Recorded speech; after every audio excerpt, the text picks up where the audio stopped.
Ponta de Lança FC, futebol e arte. Fala pessoal, tudo bem? Aqui vai mais uma edição do Ponta de Lança FC. E antes de eu apresentar o convidado, fazer aquelas recomendaçõezinhas básicas. Dê o seu like, o famoso gostei, aquele positivo. Inscreva-se no canal para a gente crescer e acione o sininho para você receber aquelas notificações e os nossos vídeos, tá bom? O convidado de hoje é o Paulo Vinícius Coelho, o PVC. Como vai o senhor? O senhor está bem? Tudo bem, Hélio? Estamos bem, sempre bem. Graças a Deus, Que tudo bom. certo. Com saúde, Saúde, consigo embora. trabalhando sempre. Aliás, Graças a PVC, Deus. diz uma coisa para mim. Para quem não te conhece, quem é Paulo Vinícius Coelho? Por ele mesmo. Sou eu mesmo. Sou eu aqui, corpo, Sou eu mente, aqui. alma. É, eu sou tento ser sempre o mesmo garoto. Às vezes eu sou um pouco teimoso, mas assim, de defender meus pontos de vista. Às vezes numa mesa de bar, às vezes fico um pouco mais tensa, Exaltado. mas eu sou o mesmo moleque apaixonado por futebol e por jornalismo que eu era quando eu tinha 14 anos e decidi que eu queria viver 7 dias por semana trabalhando, em vez de morrer 5 para viver 2. Boa. Você sabe que isso aí me lembra astros do rock, né, PVC? Vários que diziam, só que os caras exageravam, né? Mas que preferiam viver intensamente do que viver morrendo a cada dia, vamos dizer assim, e ficar até os 90 anos, É. né? Guardadas as O, o, proporções. Lobão, o Lobão ficou meio bobo depois, mas ele falava que era melhor viver 10 anos a mil do que 1.000 anos a 10. Não é exatamente isso que eu penso, não. O que eu penso é que eu decidi mesmo, quando eu tinha 16 anos de idade. Tipo assim, com 14 eu queria ser jornalista, mas eu ouvia muita gente dizendo que não ia dar certo, porque eu era muito tímido, porque eu não ia ganhar dinheiro. E Mas com 16 eu decidi isso dessa maneira na minha cabeça, construindo na minha cabeça de moleque de 16 anos essa frase. Eu preferia viver 7 dias por semana trabalhando a morrer 5 para viver 2.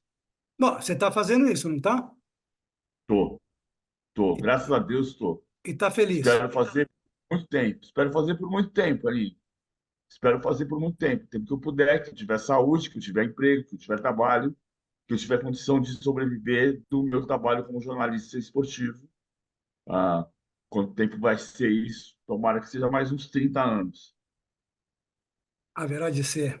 Há de ser. PVC, me diz uma coisa, a sua formação, você tem uma formação acadêmica, não? Você estudou, ou você é que nem eu, que eu estudei, mas não acabei a faculdade. Já estava trabalhando e aí a coisa seguiu e foi em frente. Não, eu me formei, eu entrei na faculdade com 17 na Metodista em São Bernardo. Eu morava em São Bernardo nessa época. Na época eu prestei FUVEST e não passei. Prestei PUC, passei em terceira chamada. Prestei FIAM e passei. Prestei Metodista e passei.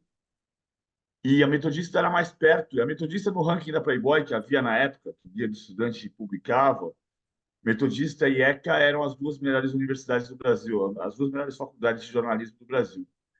E para mim, como eu não passei na ECA, eu sei, logo depois aprendi que esse ranking tinha muito a ver com o equipamento que a Metodista tinha. Hum.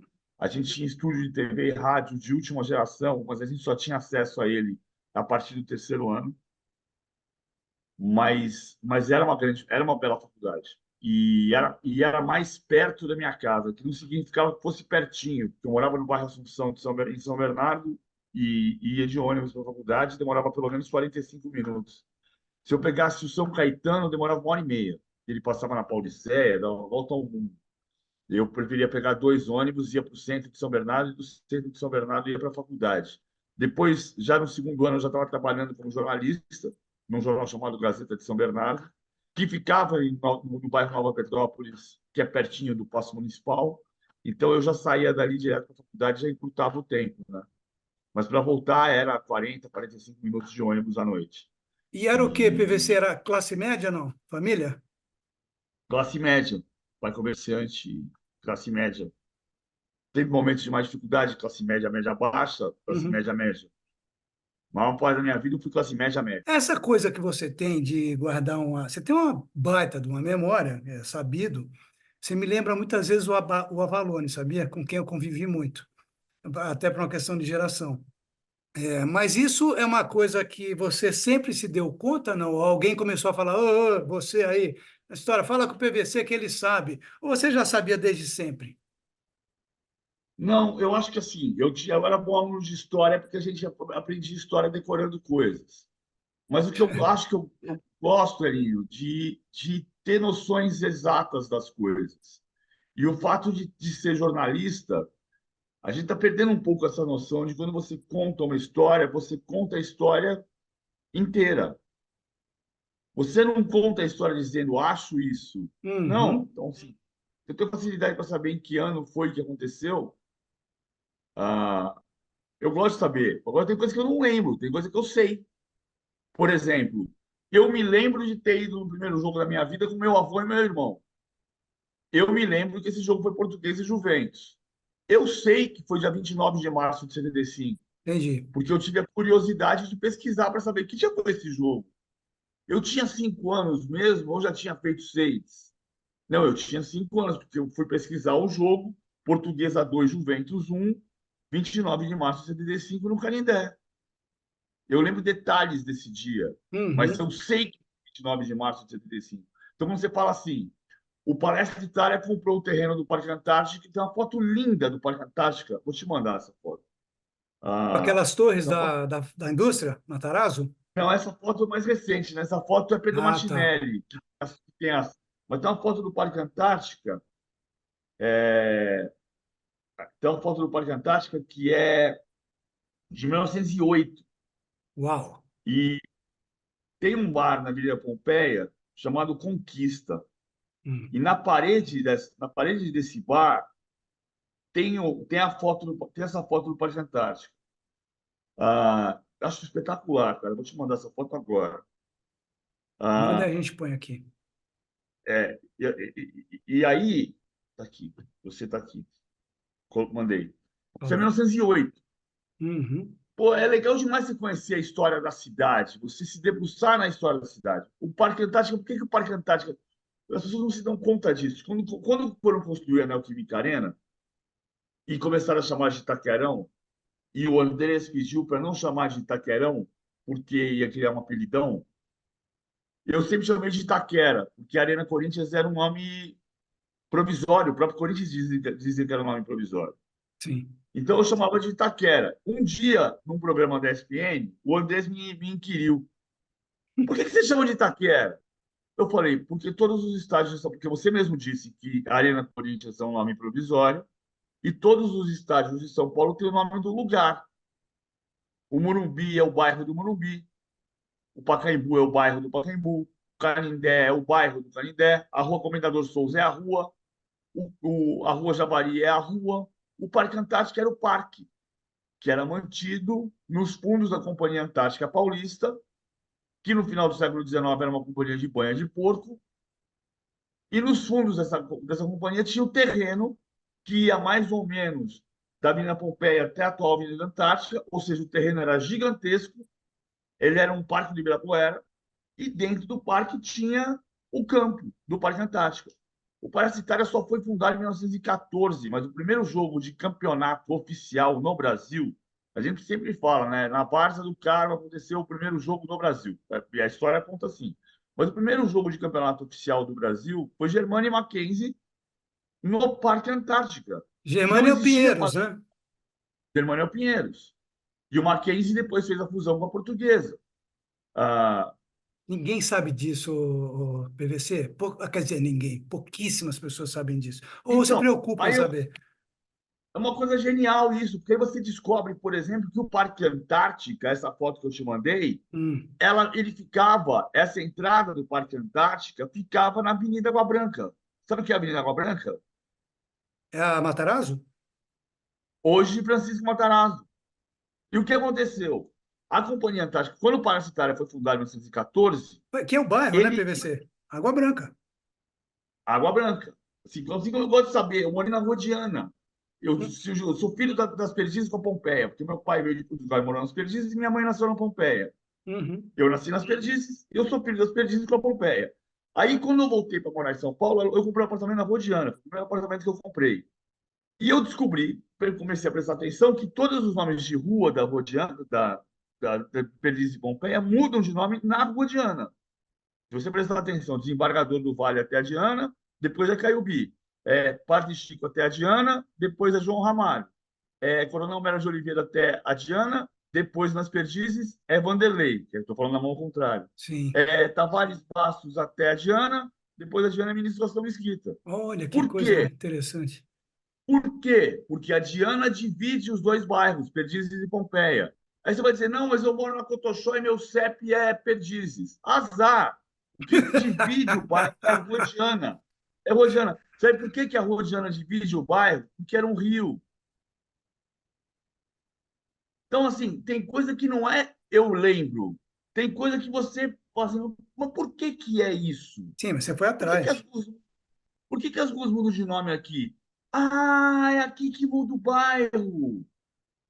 Agora, Entendeu? entendi, PVC, e só uma coisa, transportando para o futebol, que você fez a referência no início da sua fala, é curioso, porque eu tenho muito medo de virar um cara professoral, porque quando a gente fala da molecada, do pessoal mais jovem que está fazendo jornalismo, a gente diz, pô, tem muita gente que fala assim, né? Eu não falo, mas tem muita gente que fala assim, no meu tempo, o meu tempo continua sendo esse, eu tô aqui. Claro. Mas no tempo de formação jornalística, de início de trabalho, de labuta, que você fica o dia inteiro trabalhando praticamente e tal, havia uma preocupação de apurar os fatos, apurar, mergulhar na história, ir atrás, pesquisar, etc. Isso me parece, porque eu não estou mais no mercado como eu estava, né? Quer dizer, no dia a dia e tal. Mas isso me parece que se perdeu. Eu queria que você falasse alguma coisa sobre isso, porque você continua, você convive com o pessoal mais jovem e com o pessoal mais velho, e eu queria saber qual que é a sua sensação ou o seu diagnóstico disso. Eu acho que assim, as pessoas vão falar. Primeiro que assim, a gente olha para o passado e pega o caso do futebol. Do futebol. Você vira e fala assim, que é o caso do futebol, que é o caso do rock, que é o caso da música, que é o caso Isso, do cinema. Todo mundo que é um apaixonado por alguma coisa vai olhar para aquele motivo, para aquilo que te fez se apaixonar. Então, o cara que foi ver Casablanca nos anos 60 vai dizer: puxa, Casablanca, nunca mais se fez um filme assim. Tem uma coisa que muda no futebol, ou nesses assuntos todos que a gente ama. A gente fala assim, pô, mas o futebol mudou muito. Antigamente era muito mais legal. E você não mudou? De tudo que mudou na sua relação com o futebol é apenas uma coisa que mudou. Você mudou. O seu olhar para o futebol mudou. O seu exatamente. olhar para o mundo mudou. Então, quando você olha com saudosismo, você, por exemplo, ah, se eu deixasse o meu olhar de menino de 10 anos me contar para o homem de 54 ah, quem foi o maior jogador da história, se eu deixasse só a minha memória afetiva falar, talvez eu dissesse que era o Pita, ou era o Juari, ou era o Jorginho Pé Frio. Aham. Mas eu sei que não é. Eu sei que não é. Né? Como se você dissesse, o cara que me viu nos anos 50, mas ele tem o Luizinho, o pequeno polegar. Mas o Luizinho Pequeno Polegar não é o maior jogador que ele viu. Esse cara que viu o Luizinho viu o Pelé. Né? E eu vi Messi, eu vi Maradona, eu vi Zico. Então, só que o meu olhar de um moleque de 10 anos, apaixonado por futebol, ou de 10 ou de 12 anos, ele me conta uma coisa como quem me dissesse, cara, eu vi o Juari jogar e eu nunca vi nada igual. Claro que não. Um moleque de 10 anos nunca viu nada igual.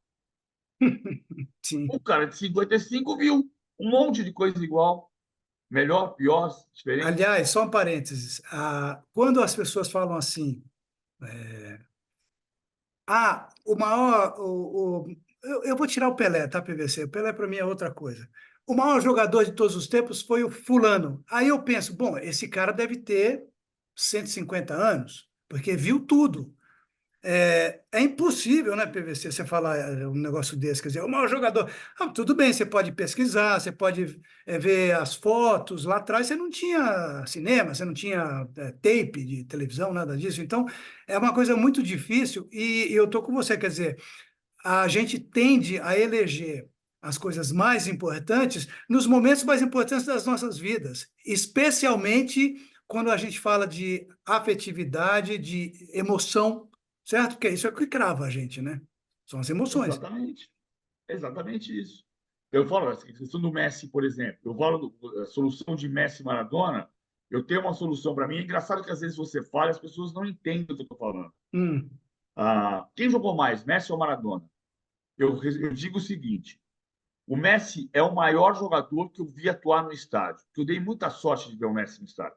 Quando eu tá. trabalhava para a ESPN, a gente fazia Champions League, Campeonato Sim, Espanhol. sim. Cara, eu vi Real Madrid e Barcelona 3 vezes com o Messi em campo, no estádio. Eu fiz 2 finais de Champions League que o Barcelona ganhou no estádio, com o Messi jogando muito. Eu fiz um monte de jogo de Copa do Mundo com o Messi no estádio. Então, eu digo, o Messi é o maior jogador que eu vi jogar no estádio. E eu vi o Maradona jogar no estádio, mas não no ápice. Tá. Eu não vi o Maradona no ápice. Eu vi o Maradona no estádio São Paulo e Sevilha, no Morumbi, e eu vi Boca Juniors e River Plate na Bombonera em 96, que é um 4-1 para o Boca, com 3 gols do Canija, que o Maradona dá um beijo na boca do Canija. Aquele jogo tinha Maradona, Canija e Veron no Boca, tinha Ortega e Francesco e Crespo no River Plate. E eu estava no estádio. Jogaço. Então, Maradona jogou muito, claro que jogou muito. Então, o Maradona é mais carisma, o Maradona é mais decisivo, provavelmente. Mas o Maradona, a gente viu o Maradona no Brasil como? Passava o jogo do Napoli no domingo de manhã e na semana seguinte, e ele jogava muito.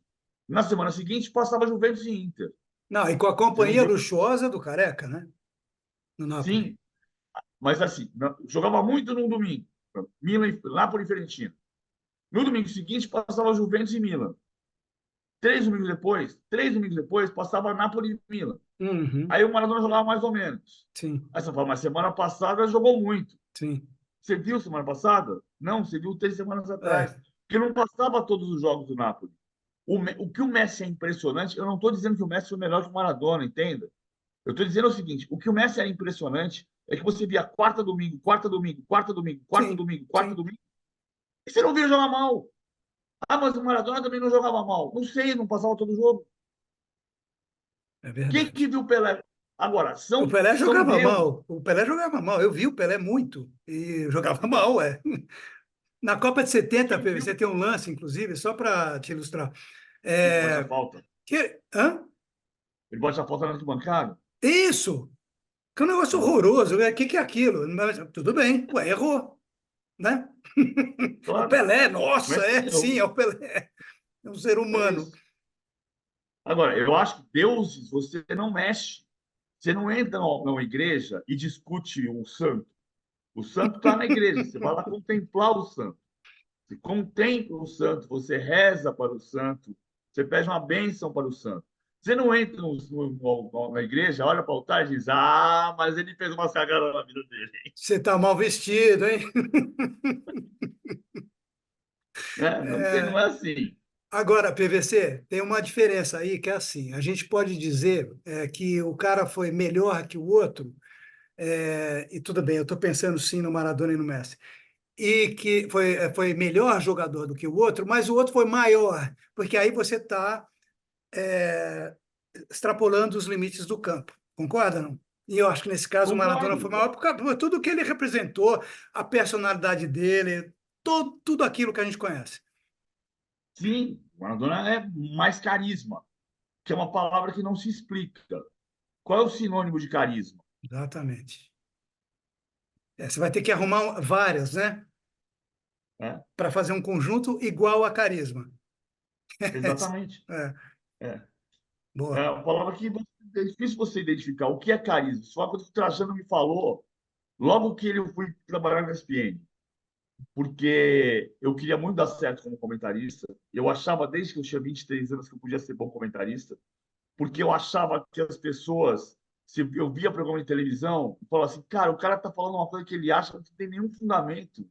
tem nenhuma base em dado, nenhuma base em informação, tem nenhuma apuração, não tem nada. Ele só acha isso que ele acha. E eu falo, cara, não é assim que eu acredito. Eu acredito em jornalismo, em comentarismo, comentarista que se baseie, que apure, que discuta, que cheque, que informe. Enfim, achava que podia ser bom. E aí o Trajano me chamou para comentar a Copa da África no início, final de 99, e aí eu fui fazer televisão, e logo depois eu saí da redação do Lance um domingo à noite, e parei no bar do Alemão na Avenida Antártica, Uhum. e encontrei com o Trajano. Encontrei por acaso com o Trajano. Por acaso não, porque o Trajano estava sempre ali, mas encontrei com o Trajano por acaso. E sentei na mesa com ele, a gente começou a conversar, e eu falei que eu estava empolgado, não sei o que lá, ele falou assim, vamos ver o que vai acontecer, porque carisma é uma coisa que não se explica. Você gravou. Eu gravei muito, gravei muita coisa. Eu acho que eu sou meio teimoso às vezes, mas eu tenho o mérito de ouvir e de olhar.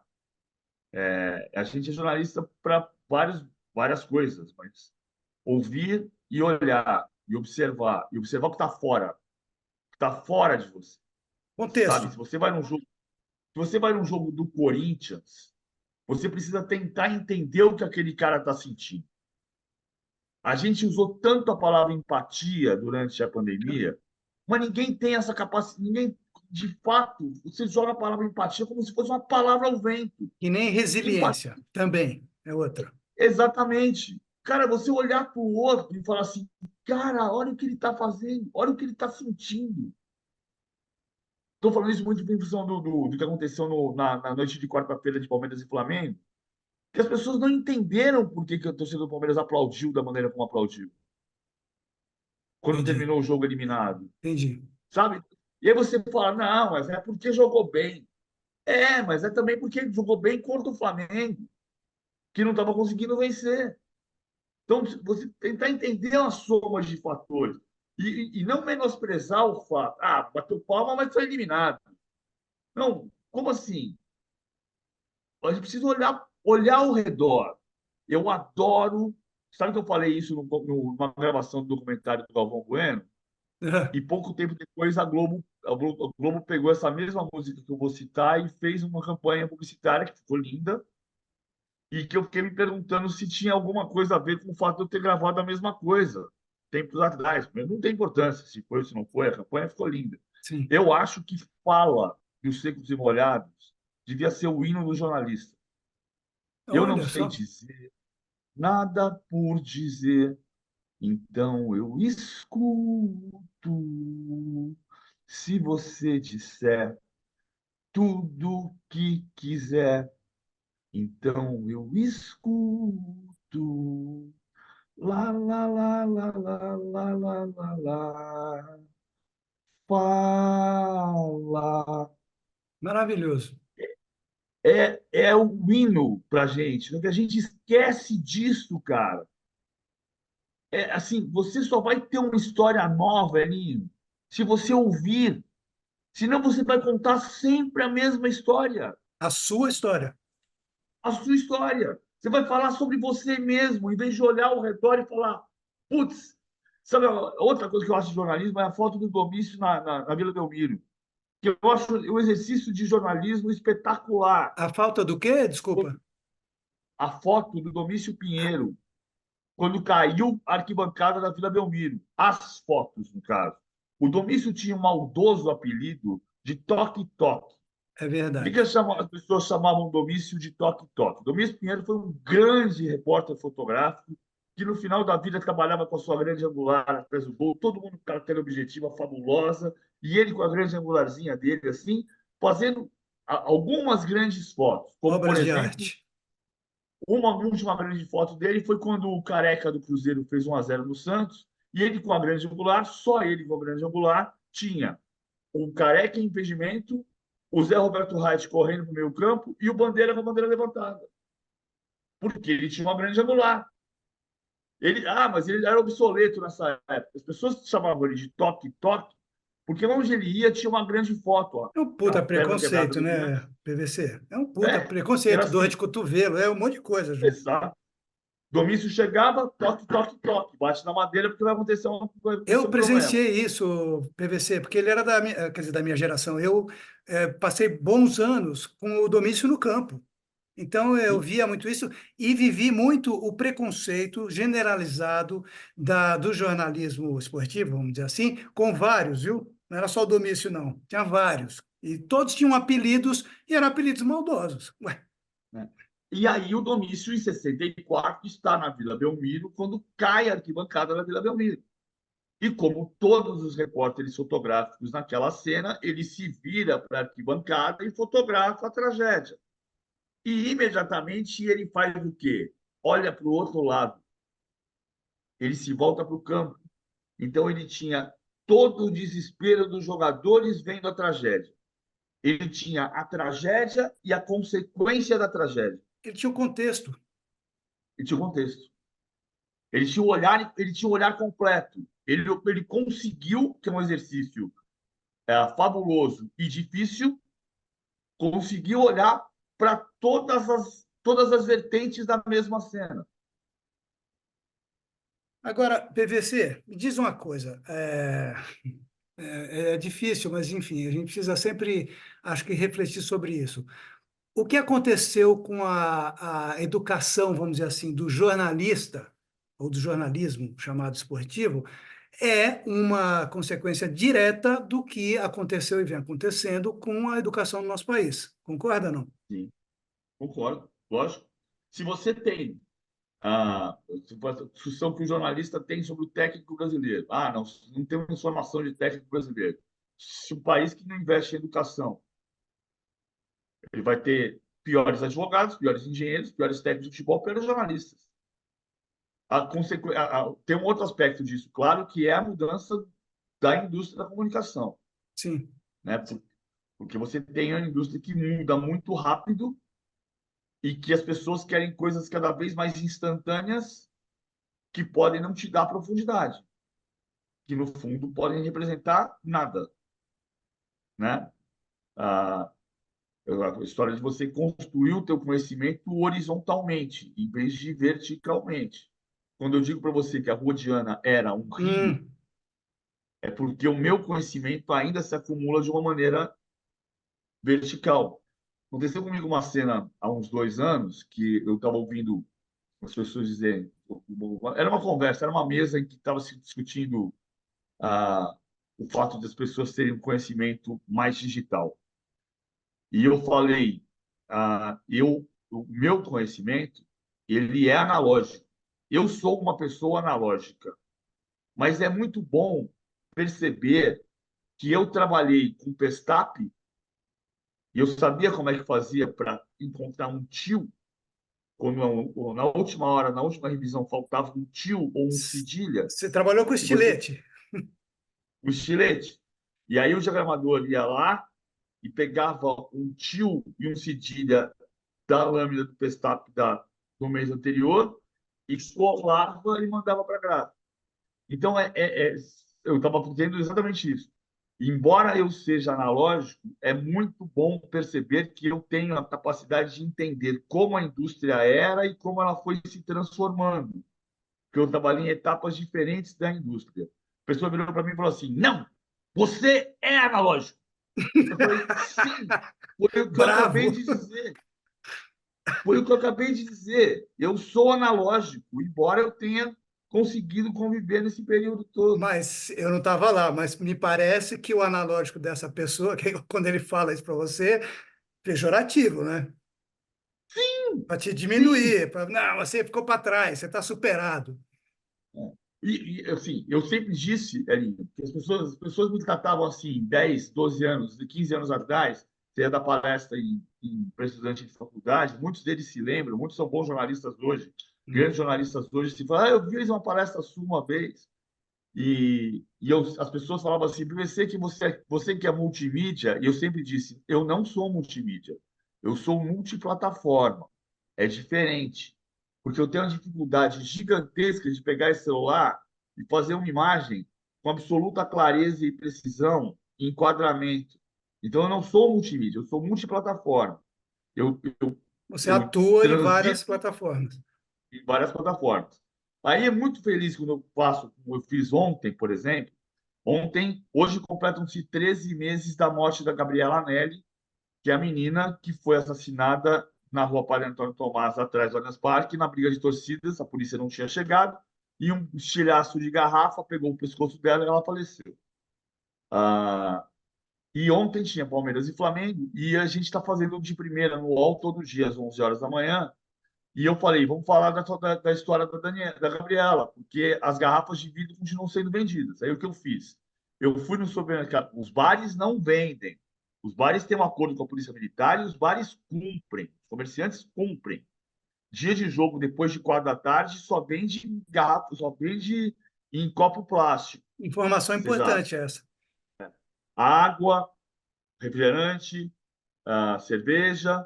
Depois do momento que a polícia chega, falei 4 horas da tarde, pensando no jogo, Sim, o jogo das 8 da noite de quarta-feira, o horário que a polícia determinou foi 3 da tarde. A polícia chegou 3h20. A partir do momento que a polícia chega, não vende mais garrafa. Vende só copo plástico. hum, Só que tem um supermercado, Oxxo, que não é um supermercado, né? É uma loja de conveniência. Tem duas a 50 metros do portão da torcida visitante. Então, o que que eu fiz? Eu fui lá no Oxxo, me certifiquei que tinha garrafa de vidro, me certifiquei de que eles vendem garrafa de vidro durante o jogo e gravei. Olha aqui, ó, tá aqui a garrafa de vidro, saí do Oxxo e fiz uma imagem. Tô aqui, ó, o Oxxo tá aqui, eu vou andar até o lugar onde a Gabriela morreu no ano passado. E fiz uma imagem. Caminhei, caminhei, mostrando o Oxxo até o local onde a Gabriela morreu, caminhei gravando por 1 minuto e 10. 1 minuto e 10 segundos, Elinho, entre comprar na garrafa de vidro e chegar no lugar onde a Gabriela morreu. Então, nesse momento, mesmo que a qualidade. Isso foi para o ar. Então, nesse momento, eu fui multimídia. sim. Porque eu fiz a minha imagem, eu contei uma história com a imagem e eu publiquei essa história com a imagem. Então, aí eu fui multimídia. Então, eu posso ser multimídia, mas eu tenho que me aperfeiçoar para ser multimídia, porque não é da minha natureza.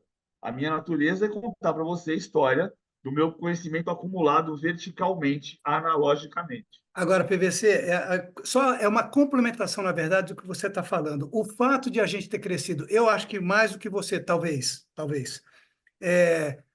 o dicionário. Cadê o dicionário?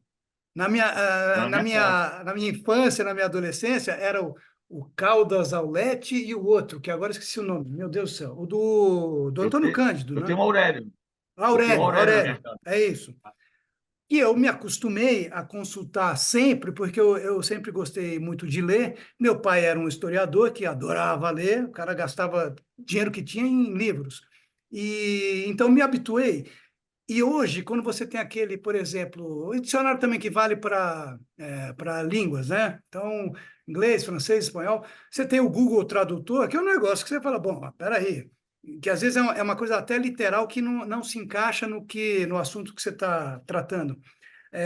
Mas eu acho que este hábito é um hábito muito rico, muito É. saudável.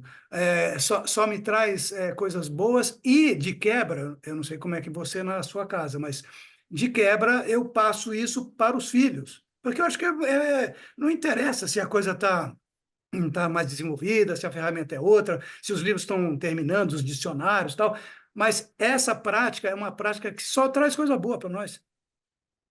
Outro dia, estava conversando com um colega meu, por WhatsApp, e ele falou assim: tal time está com estado anímico.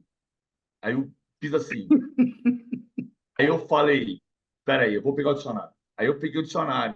Aí eu mandei mensagem para ele dizendo assim: cara, posso te falar uma coisa? Eu fui até pegar o dicionário para ver se eu não estou fazendo bobagem.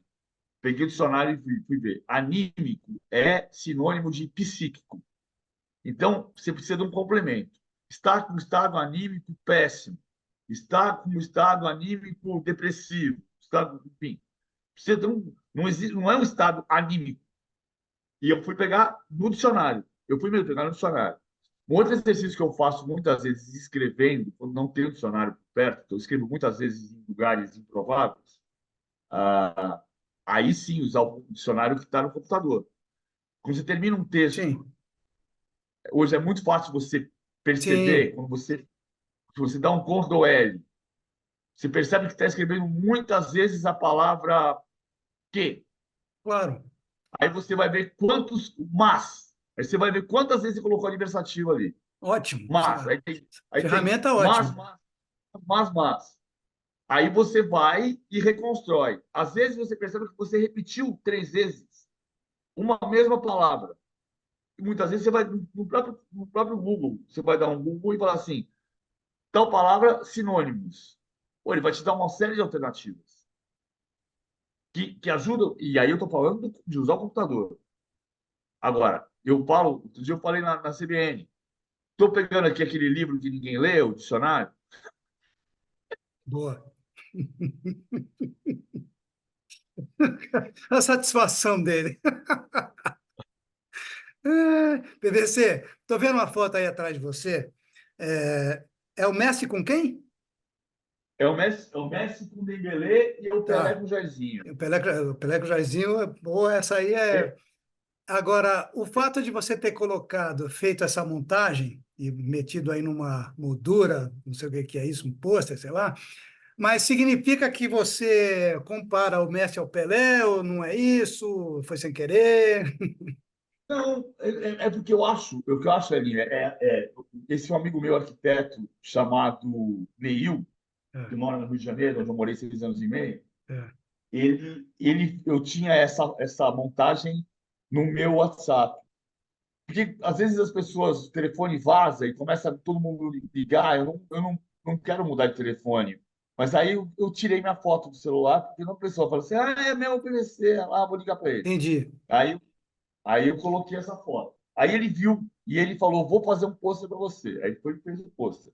Mas o que eu acho da graça dessas duas imagens é a coincidência, É, linda. né? É uma coisa fabulosa.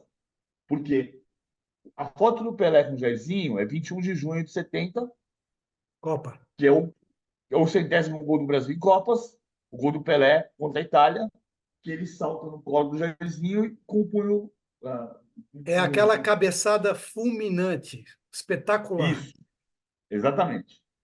E esse jogo, Barcelona e Sevilha e Barcelona, Sevilha 3, Barcelona 5, em fevereiro de 2019,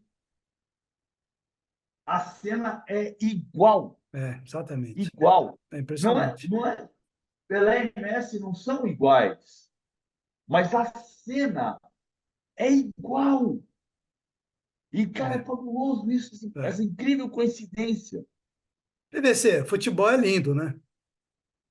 É, Lindo, espetacular, maravilhoso, magnífico, é soberbo, supremo, magistral. O futebol como dança, como espetáculo, é maravilhoso. O que estraga são os seres humanos. é. Eu sempre quis que meus filhos gostassem de futebol, e eu dizia isso. Eu lembro de uma palestra que eu fui dar em Itu, em É, 99. Meu filho nasceu em dezembro de 99, e eu fui, final de 98, começo de 99, eu não estava grávido ainda. Eu não sabia que João Pedro estava encomendado.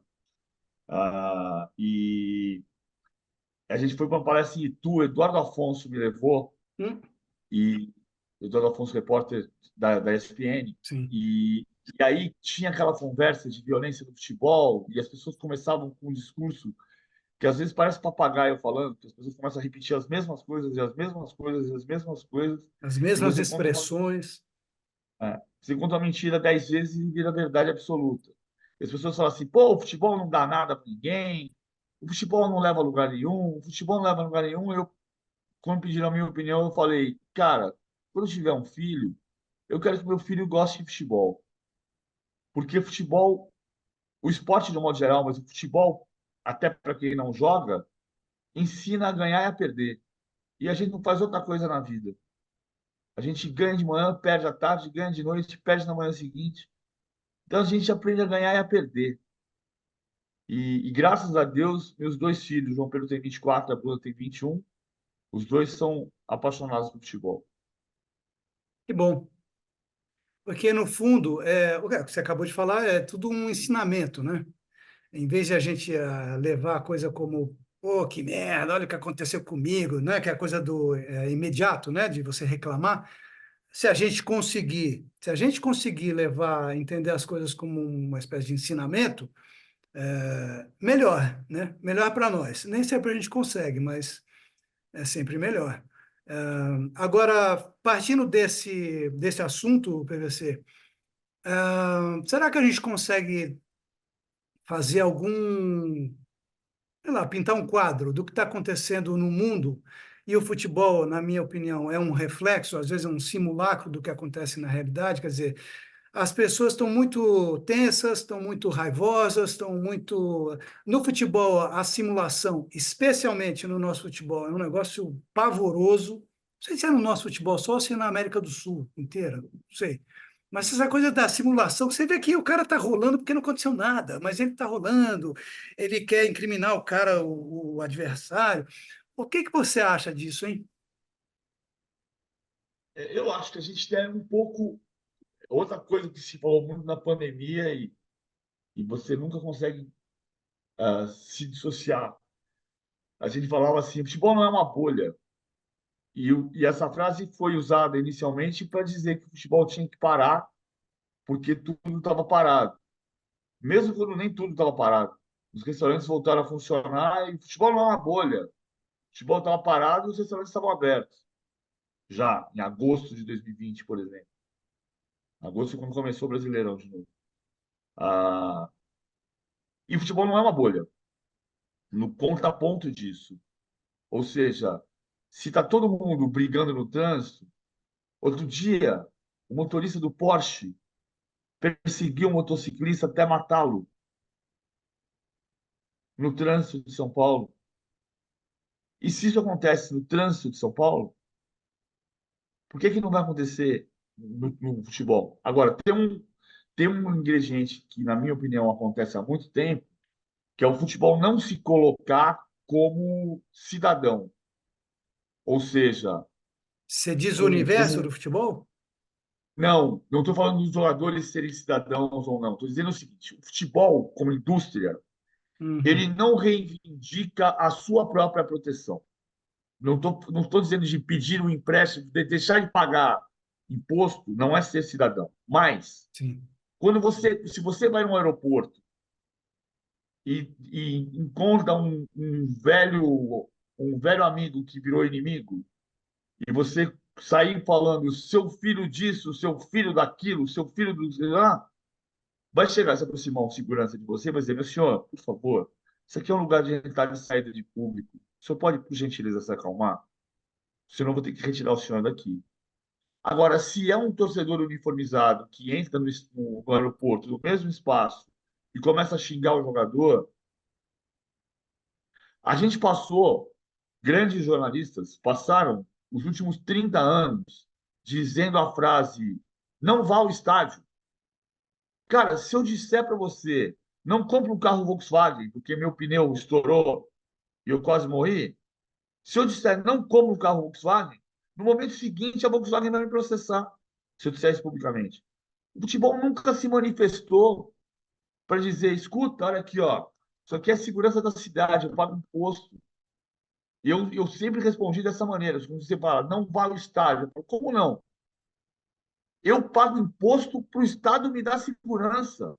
Mas, PVC, desculpa te interromper, mas ali, imagino eu, era mais uma coisa de, escuta, cara, neste momento, não é bom ir a estádio porque você pode morrer, porque havia uma sequência de episódios que resultavam em morte ou quase morte. Eu entendo assim, Não. não?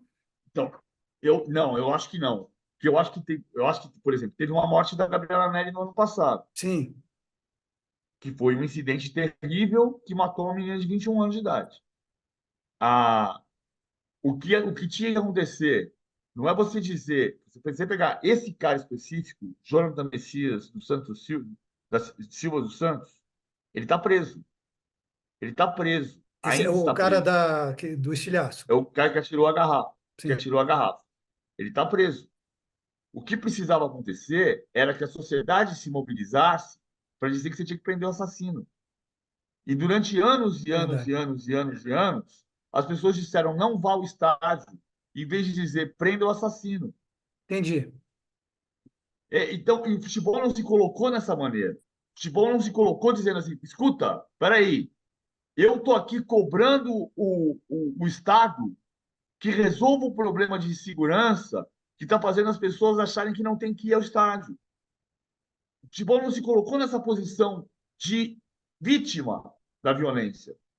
Ele se deixou colocar como o vilão, quando, na verdade, o vilão é o criminoso, que tem que ser preso, como É, está preso o Jonathan Messias. é uma coisa também, então uma postura meio de deixa eu me salvar aqui, deixa eu me safar aqui, e não enfrentar o problema real. Elinho, nós estamos dizendo há 10 anos que o futebol brasileiro está elitizado, Uhum, tá? uhum, Eu acho que tem que ter mais espaço para todas as camadas sociais dentro do estádio.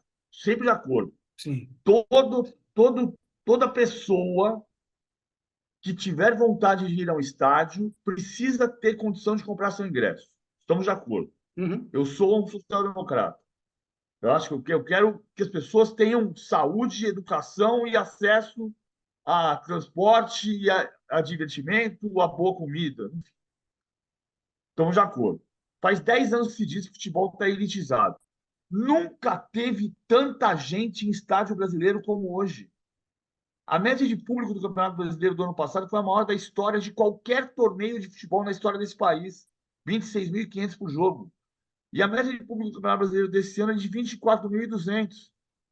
A maior média de público da história de qualquer torneio no Brasil era 22.900 em 1983. quando os 40 anos estádios atrás. recebiam mais de 100 mil pessoas, enfim.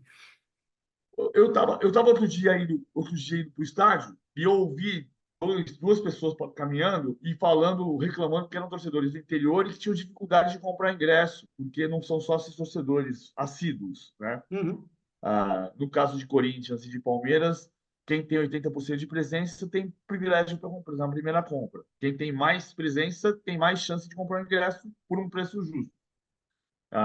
Minha filha, que é sócia torcedora do Palmeiras, paga R$ 144 por mês e vai a 80% dos jogos, então ela tem sempre a prioridade da compra e 100% de desconto no ingresso. O uhum, que significa que se ela vai a 4 jogos por mês, o ingresso dela sai a R$ 36,50.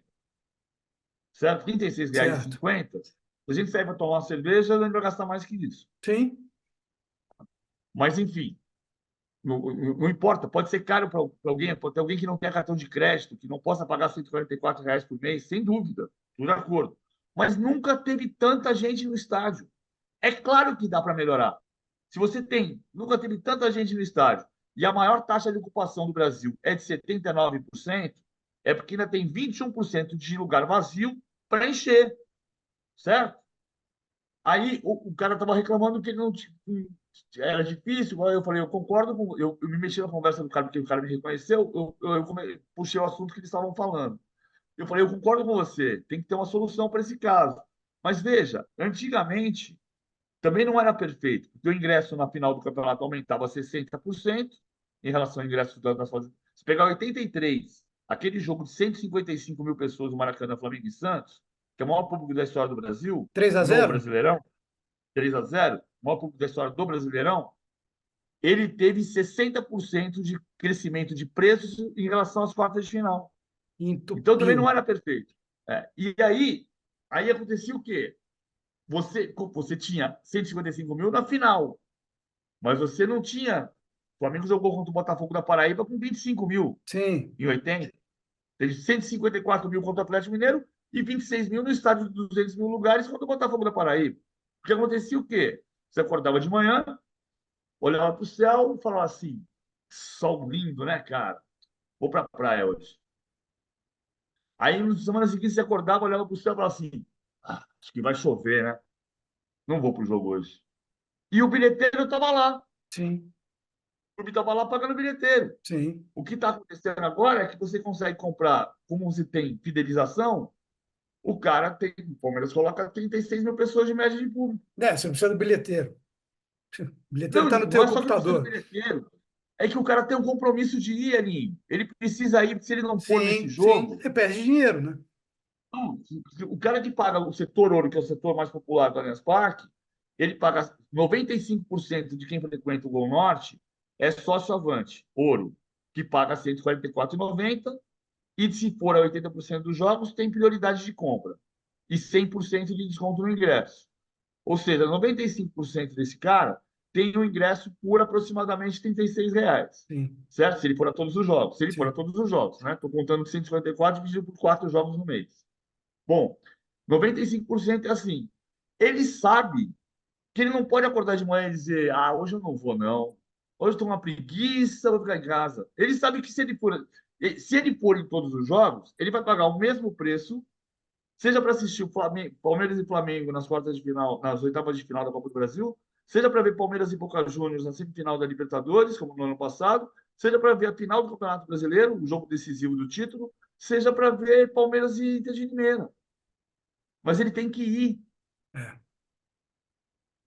Ô, PVC, me diz uma coisa, quando é que nós vamos ser campeões do mundo de novo? Estou falando da seleção brasileira. Diz aí para mim. Eu acho que pode até voltar a ser. A gente achava que a Argentina não seria. Se terminar a Copa de 2018, o Sampaoli disse que nunca mais um país sul-americano ia ser campeão do mundo Meu Deus. e que se fosse seria o Brasil. E 4 anos depois quem foi a Argentina. É. Então pode voltar a ser. Mas eu acho que o problema é que a gente não é porque vai ser ou não vai ser. A gente precisa fazer uma lição de casa que tem a ver com o que você falou agora há pouco. A gente precisa investir em cultura do jogo, em cultura do jogo. Sabe assim, não dá mais para você sair de um jogo Sim. que você discute que o Abel foi covarde, ou que não pode chamar o Tite de covarde no jogo seguinte, ou que você sai discutindo só a linha do impedimento, ou que você sai discutindo que era para ser pênalti para lá, e que o técnico sai bravo e o clube está bravo e não dá entrevista coletiva. A gente precisa investir em cultura do jogo. O brasileiro gosta muito de jogar e gosta pouco de entender o jogo, inclusive o jogador. Tem um investimento necessário, porque o espaço do campo diminuiu. Por que é que diminuiu o espaço do campo? Não é porque o campo ficou menor, porque antigamente o Maracanã tinha 110 por 75 e agora tem 105 por 68.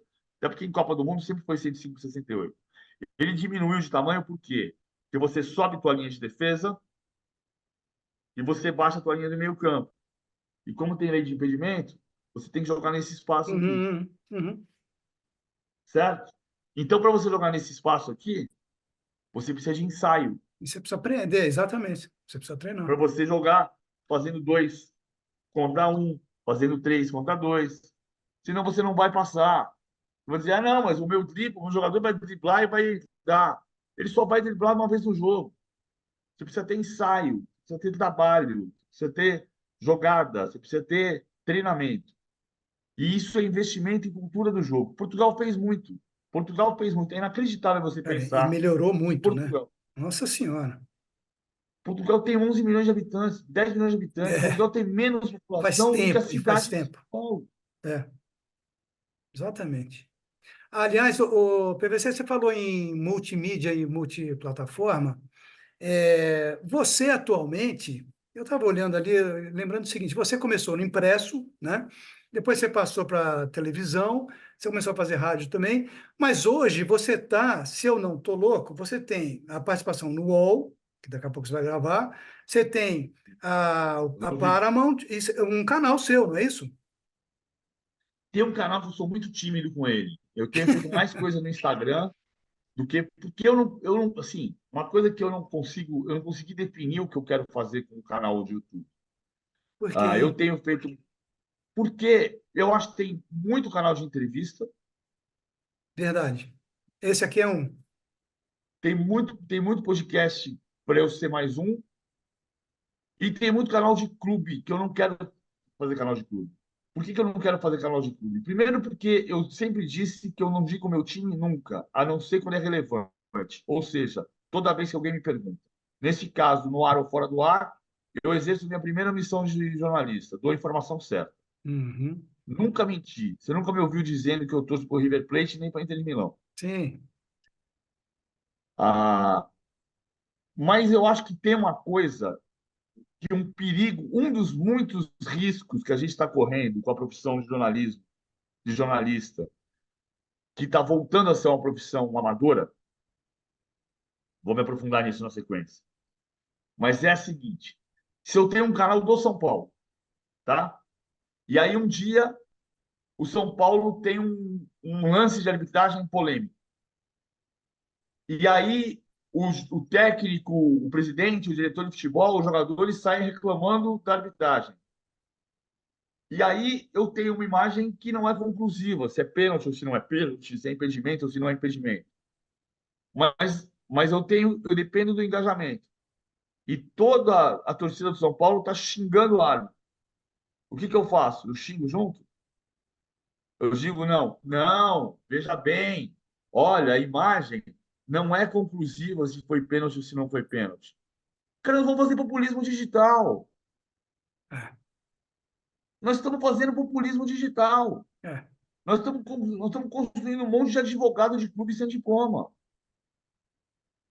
Eu não Isso. quero ser advogado sem diploma de clube, entendeu? Não é para isso que quando eu digo que o jornalismo volta a ser uma profissão amadora, tem uma cena de escrita. Eu não consegui achar de novo esse livro para pegar exatamente como está escrito, mas eu me lembro de ler e conhecer essa história. Hum. Que no livro Minha Razão de Viver, que é Samuel. a primeira, que é a primeira biografia do Samuel Weiner, ah, tem uma passagem que um repórter entra na sala do Chateau e diz para o Chateau: doutor, meu salário não caiu esse mês ainda. E o Chateau se vira para ele e diz assim: mas como, meu filho, você não recebeu ainda a carteirinha dos diários associados? Como quem diz, com a carteirinha dos diários associados, meu amigo, você faz almoço grátis. E isso não é jornalismo. Isso tira qualquer tipo de isenção, qualquer tipo de compromisso. Não é simples. As pessoas estão duvidando muito de todas as instituições brasileiras, inclusive a imprensa. Isso. As pessoas viram para você e falam assim: é impossível escrever uma matéria neutra. Não, não é. Não é. É absolutamente possível escrever uma matéria com isenção, mesmo se posicionando, quando você vai Sim. fazer uma coluna de Sim. opinião. Sim. É absolutamente plausível. Você pode cometer um erro, todo mundo, médico erra. Eu posso escolher uma palavra errada e mudar o sentido de uma frase. Eu posso ser mal intencionado para fazer isso, ou eu posso fazer isso distraidamente e cometer um erro. Mas é absolutamente legítimo e plausível escrever uma matéria com absoluta isenção, desde que eu não tenha nenhum interesse escuso no meio disso. Sim. Se eu fizer almoço grátis, por exemplo, se eu vou, ah, se eu recebo o dinheiro de um patrocinador que seja a Adidas, Hum. né? Aí eu descubro um dia que alguém de um clube XYZ pagou uma propina para a Adidas entrar no contrato. Eu faço o quê? Eu publico ou não publico? Aí outro dia eu falei isso para minha filha fala assim: pai, o mundo não é mais como você imaginou, como você viu. Eu falei, sim, filha, Uau. mas nesse caso eu faço o quê? Nesse caso eu faço o quê? Você rescinde o contrato, você só vai perder o furo de reportagem. Eu falei, Bruna, o furo de reportagem não é para mim, apesar da minha vaidade. O furo de reportagem é para a sociedade. Hum. Que loucura. A informação crível é para a sociedade. É por isso que a gente precisa de jornalistas profissionais, de jornalismo profissional, de imprensa profissional. E a gente está Eu, voltando para o chateau, com gente ganhando dinheiro para fazer propaganda de sites de apostas. exatamente. Se comportando como assessoria de imprensa, não representa a sociedade, não representa o consumidor. É isso que está acontecendo. Bom, PVC, só Veja para que assim, ter. eu já estou. Diga. No Instagram, eu até estou admitindo fazer algumas coisas, mas não site de apostas de jeito nenhum. Porque o mercado está se mudando de um jeito que eu preciso me colocar no mercado como está acontecendo. Sim. Mas, assim, uma dor no coração gigantesca quando aparece alguma ação, mais palestra, mais participação em evento, como foi a final da Champions League, que eu fui participar do evento para fazer a transmissão no evento da Heineken, eu fui lá fazer. Não é a missão. do jornalista, mas eu fui lá fazer, fui remunerado. Agora, a gente precisa pensar muito sobre o que é jornalismo profissional e da importância que isso tem para a sociedade. Isso, é isso aí. Bom, PVC, um dia desse você estava conversando com o pessoal do Franguinho, eu não pude participar. E ontem a gente teve uma discussão no grupo de WhatsApp sobre o choro de alguns jornalistas, né? Não vou citar ninguém, mas eu queria saber. E aí a discussão era o seguinte: não, uma coisa é você chorar de emoção, porque você se emocionou com uma história trágica, ou sei lá, um judoca contou uma história que te fez ir às lágrimas ou aguar os olhos, etc. Mas a outra coisa é você, sabendo que você está sendo visto, você verter lágrimas de crocodilo, que eu não sei se foram os casos recentes. Você tem alguma opinião sobre isso? Porque no final das contas somos seres humanos, ué. Podemos nos emocionar, Claro. trabalhando ou não? Se você não for ator e for jornalista, eu vou dar o exemplo do Guido Nunes, que foi uma cena muito emocionante na cobertura Ah, eu da lembro. catástrofe do Chapecoense. Com O aquela que foi senhora, não foi? a senhora que falou para dar um abraço nele Nossa Senhora. e ele se emocionou. Mas E ele se aquilo é emocionou, maravilhoso, né? claro, aquilo é absolutamente singelo. Genuíno, e genuíno. Tem uma coisa que a gente, cara, eu fico doido quando você fala, a primeira coisa, você vai fazer uma entrevista num programa ao vivo e você fala, parabéns pelo seu trabalho. Cara, parabéns quando você foi campeão. Ou você é o seu aniversário. Parabéns pelo seu aniversário, né? Cara, a gente não é jornalista para dar parabéns. Você sabe que tem um episódio que é muito marcante para mim, que é a história do Felipe Melo, que Sei. até hoje me pergunta, o tempo inteiro me pergunta. O Felipe Melo tinha acabado de ser convocado, a gente botou ele por telefone no bate-bola da ESPN, e eu perguntei, Felipe, sua temporada na Juventus não foi uma boa temporada. Aí ele falou, não, não, não, discordo de você. Então, eu queria saber o que você diria para quem entende que você não deveria ser convocado, qual é o argumento que você dá para dizer que você deve estar na Copa e que vai fazer uma grande Copa. Ele falou, não, não, não, você é jornalista? E eu perdi ele e falei, você é jogador? E ali, naquele episódio, eu fui elogiado pelo meu erro e criticado pelo meu acerto. Entendo. Porque, para mim, a pergunta era absolutamente pertinente. Claro. Aí o cara fala, mas agora, na hora que ele foi convocado, claro que hora que eu vou perguntar isso para ele. Foi convocado, a temporada dele não foi boa na minha visão, na maior parte dos críticos da Itália. Por que você entende que você merece estar na Copa? A pergunta é boa. Eles pensam, você foi perguntar isso para ele bem naquela hora? Claro! E aí as pessoas falam, se você foi bem demais, se você falou, você é jogador, esse não é o meu direito. Não é o meu direito, eu não sou jornalista para isso. Eu É, errei. é que você entrou na Eu frequência errei. dele. É isso. Exatamente. Errei. Então, assim, se você está no incêndio do Joelma, você vê uma pessoa se atirando no 25º andar Pelo amor de Deus, né? e você se emociona, se desespera, se isso é real, é perfeito, é parte da cena. Se você, como jornalista, se emociona, perfeito. Sim. Se você quer ser um ator, aí você está na profissão errada. Tá respondido. É isso aí. Bom, então tá bom. Olha, para encerrar, PVC, parabéns para você, tá? Que tá chegando o seu, seu cumpleaños. E Eu vou brigadão fazer cumpleaños, pelo papo. O que que eu vou é? fazer, eu vou fazer cumpleaños mesmo, porque eu vou passar em Madrid.